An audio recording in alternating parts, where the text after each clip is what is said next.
Now. Mike Barrelak here to entertain you with Father's help and the help of Paul McCartney. Heart of the country where the holy people grow. Heart of the country, smell the grass in the meadow. Bow to bow to bow.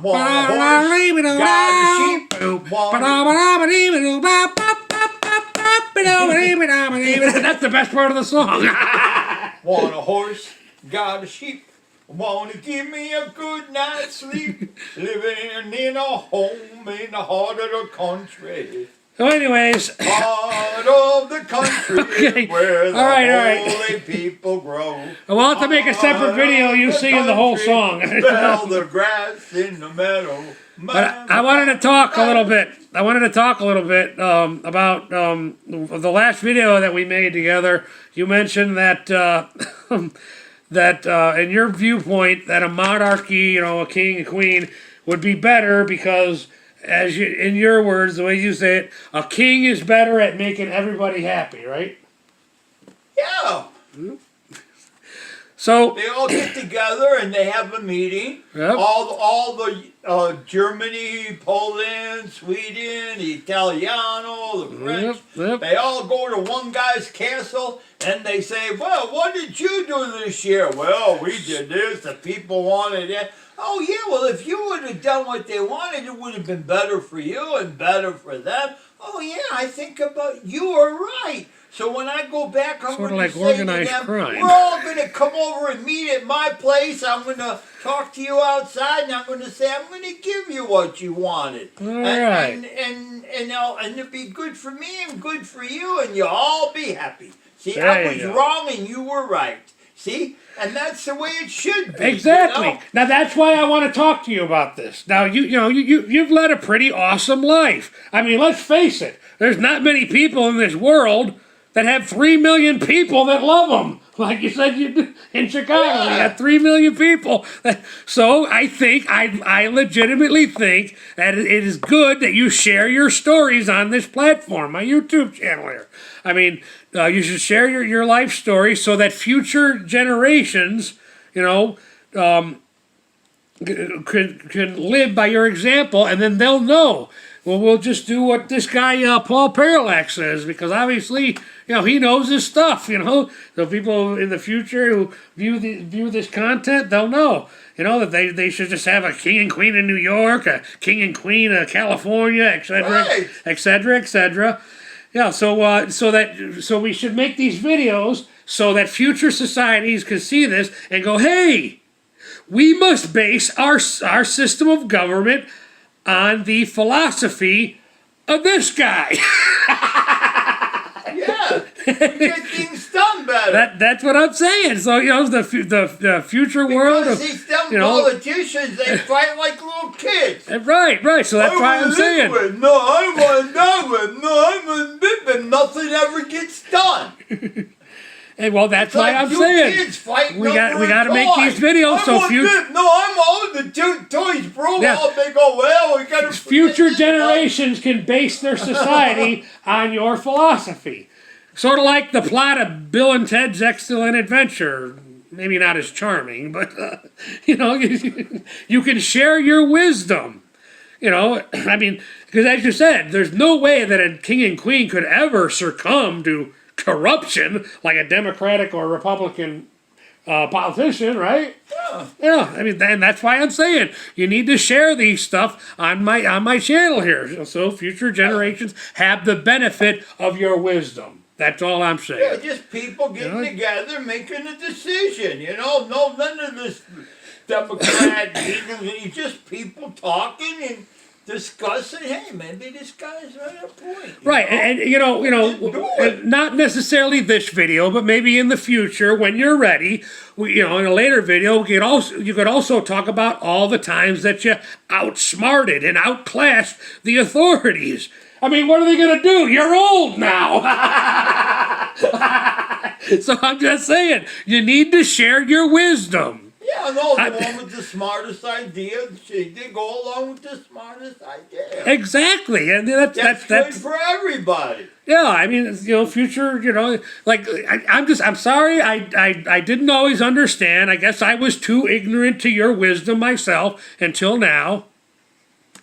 And I think future civilizations will benefit from your wisdom, and they'll probably dedicate songs to you and stuff. After seeing these videos, So this is all greed. It's all greed. You go with the devil, you're going to get trouble. Right.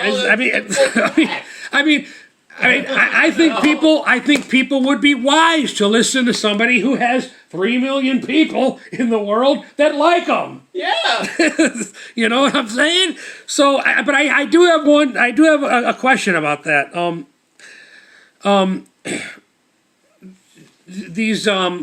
First of all, if these 3 million people, in Chicago that love you, as you stated at the end of the last video we did together. Are they limited to just gangbangers and judges, or are they other people too? Everybody. Okay, so it is. It's everybody. Okay. I just wanted to make sure I got that clear, But I have a speculation why the gangbangers love you. You're the ideal fall guy. We're all brothers.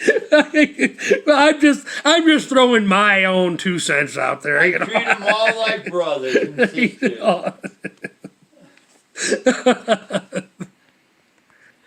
And by the way, I was just kidding about that. You being the fall guy for the gangbanging community. You understand that, right? I'm just making jokes. Anyways, But that's why I wanted to know if these 3 million people were limited to just gangbangers and judges, because I wanted to get an idea, first of all, of how much power and influence, especially, if the day should ever come that you yourself become king, or your philosophies for a future generation that sees these videos will, hail you as a king, or someone who, you could be another Plato or Socrates, They'll call you Paul McCartney, the new father of modern thought. So I just wanted to make sure I was on the same page with you. But your theory about the whole king and queen being better at making the people happy, I wanted to present a hypothetical scenario, and this just to get your 2 cents on how this would work. Because as you said, your argument is that it's a king's job, and a king is better at the job of making everybody happy, right? Yeah. Yeah. So here's the scenario I wanted to play out. So just stay with me now. This is the scenario I wanted to propose. To put your monarchy utopia to the test. Okay. So let's say you got a milk farmer and his kids, right?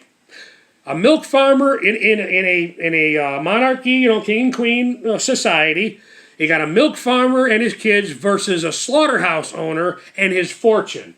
Now, here's how the scenario goes. The slaughterhouse owner wants the king to execute the milk farmer because the milk farmer cursed at him for demanding that the milk farmer give him his best milking cow for his slaughter business. Now, stay with me now. The milk farmer only makes enough money to pay his bills to the kingdom and feed his kids. Meanwhile, the slaughterhouse owner contributes to the royal court, has power and influence in the kingdom because of this, and could overthrow the king if the king does not make him happy. So, does the king, if the king loses the backing of the slaughterhouse owner, he might have to sell his castle. He'll probably have to sell it to the slaughterhouse owner. And now the slaughterhouse owner will be king. No doubt the royal court, I doubt the royal court would listen to a king who lives in a shotgun shack. Right? Can we agree that if you got a king who's living in a shotgun shack, he's not going to have a whole lot of influence over the people? I mean, look at Jesus.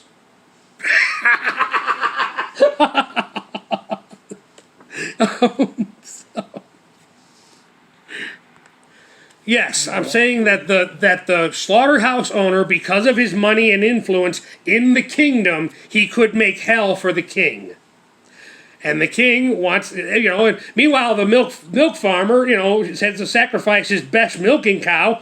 The royal court is complaining they don't have, let me put this in the little bitty words you can understand, they don't have milk for their cereal. They're suffering. But I just say, I hope and pray to God. I hope and pray to God that the king has not gone soft and can be a military leader for the people's desire for freedom. I hope this king's name is Braveheart. That's the only way I see, for the commoners or we the people coming out ahead in this royal court. But a king with no resources will not be king for long. And this, the slaughterhouse owner, because he was offended by being cursed by the milk farmer because he made the milk farmer, he made him sell his best milking cow to the slaughterhouse owner and slaughter the cow. Now the royal court can't have milk for their cereal, and because this slaughterhouse owner is so full of pride, he wants the king to execute the milk farmer in the public square to show the kingdom its loyalty to him for all the money he gives to the kingdom. You see where I'm going? You're saying that a monarchy is heaven. Well, I don't think it would be heaven for this kind of scenario. I mean, the royal court's mad because they don't have milk for their cereal. They just got to eat their cereal dry. Now you could argue that the milk farmer should have gone to the king first. But, what if the king was on vacation, I mean, is the milk farmer supposed to tell his kids, you're going to have to go hungry for a month till the king comes back from his vacation? You see how I'm trying to explain to you how maybe a monarchy isn't the haven that the automatic haven you're suggesting. Now your argument is a monarchy is better because the king and queen are experts at making everybody in the kingdom happy. If you have a problem, you go to the king and queen, tell them, and they fix everything for you. They fix everything for all the people involved. The king and queen. Well, that's what a democratic society. They're for the people to make the people come first.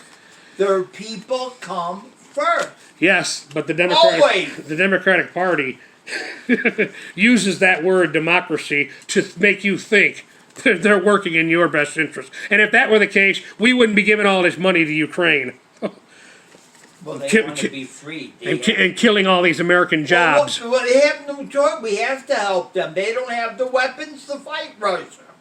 You can't let Russia control them. Okay, so what is different now? Free. What is different now? But then they have a right to be why is Ukraine different than Vietnam than Korea? Why is Ukraine different than Vietnam and Korea? Explain that to me.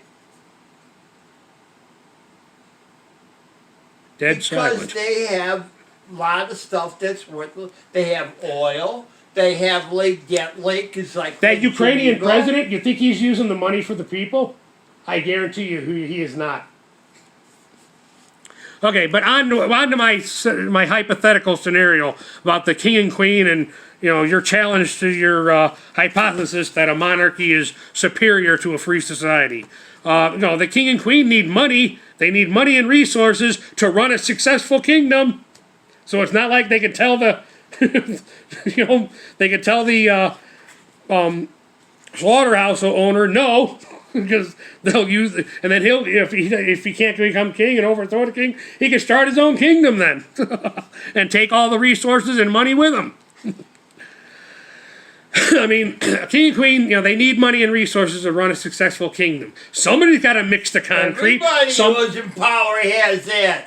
But they have the power to make things fair for everybody. Okay. Not greed. Okay. the king and queen, they need somebody to mix the concrete to build the castle. You know, they need people to do the heavy lifting for the benefit of the kingdom, unless you don't see a problem with the king and queen just deciding to enslave a group of people, as long as you see that group of people as inferior, right? Listen, it's the government that wanted everybody to make college mandatory. It's the government that raises the prices. Okay, now we're going into your emotional... Yeah, well, it's the government that caused this mess. Everything was and I agree with you. until they started this shit. We had 10 years of a fine government. But you didn't answer my question, though. You didn't answer my question. If a kingdom is going to be successful, it may have to choose a certain group of people and make them do the hard labor, make them sleep in a barn, make them have to eat only the crumbs that fall from the king's mouth. So the question is, oh my God. Don't appoint greedy people in the government. Oh, I just had a thought. What if the king and queen decide that it will be the Swedish people who will be made to be slaves for the kingdom? What would you do then? You're Swedish. So no. Well, yeah, I know. So what do? The king has decided that is us Swedish people that have to be the slaves for the kingdom. So what do? Now, I know you'll just use your superior intelligence to convince the king and queen that you are not Swedish, at least temporarily, until you can hatch a plan to overthrow the kingdom, and then you'll be king. And I suspect that will be the day that you, Paul Parallax, will finally be happy. Be happy. Right, Annie? I mean, think about it. You'll be king. You'll get to say what's what about everything. You'll be free. You'll decide who is free and who's a slave. Who must only eat the crumbs that miss your mouth when you eat. You'll have that power. And then I expect you will finally. But I know. I know. There's no doubt in my mind. You will be an awesome king. You will be an awesome king, at least for the people who think and agree 100% with you, right? Everything you say, agree with everything you say. The ones who don't, the hell with them. Those are the people that'll be slaves, right, in your kingdom. The ones that don't agree with you.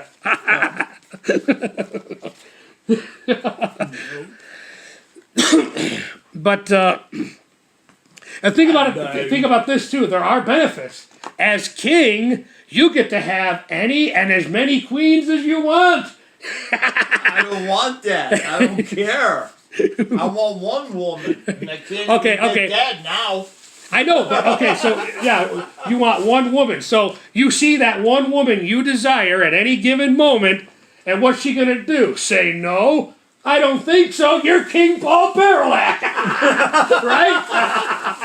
I mean, oh God! Your word is the law of the land as king. Believe me, what I had to do to get even one. Well, yeah, I mean, there are benefits for you being the king of the kingdom. I mean, if you want, you could demand at the royal court, call you Genghis Khan. And no, this is more up your alley. I know you'll love this. You, as king, you can make it so that Ringo Starr song you used to dedicate to yourself when we were kids, me and my sisters. I'm the greatest in this world, in the next world, in any world. Remember? When I was a boy, my mother told me I was great. You used to dedicate that song to yourself all the time when we were kids.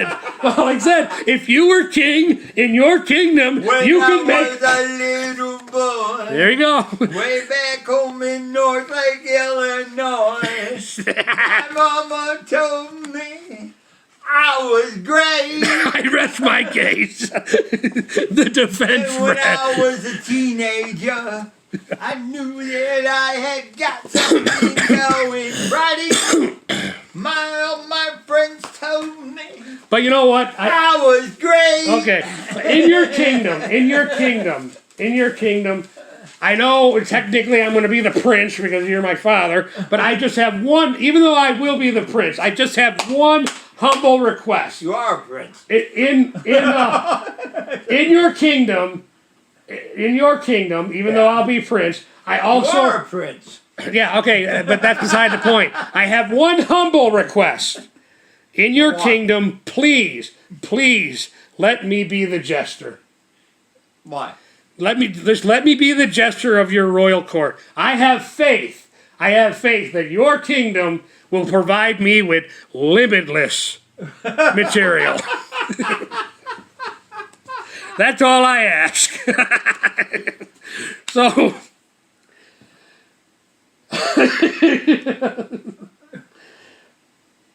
So you understand, I mean, so you see my point of that scenario I painted, though. You know, the king's got to choose between the guy who's giving him money, who wants him to kill the other guy with the kids, or not do that.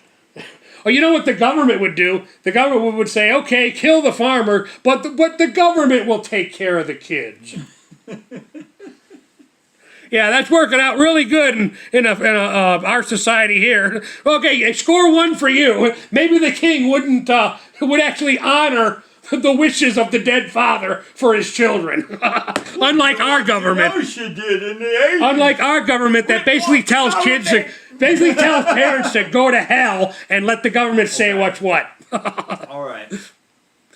All right, this video's over 20 minutes, so that'll have to be it. Well. But no, if you were king, I honestly, I just would want to be the jester. My Parallax and father, thank you for your time. No, whatever the people want, they will have. All right. I love my people. Yeah.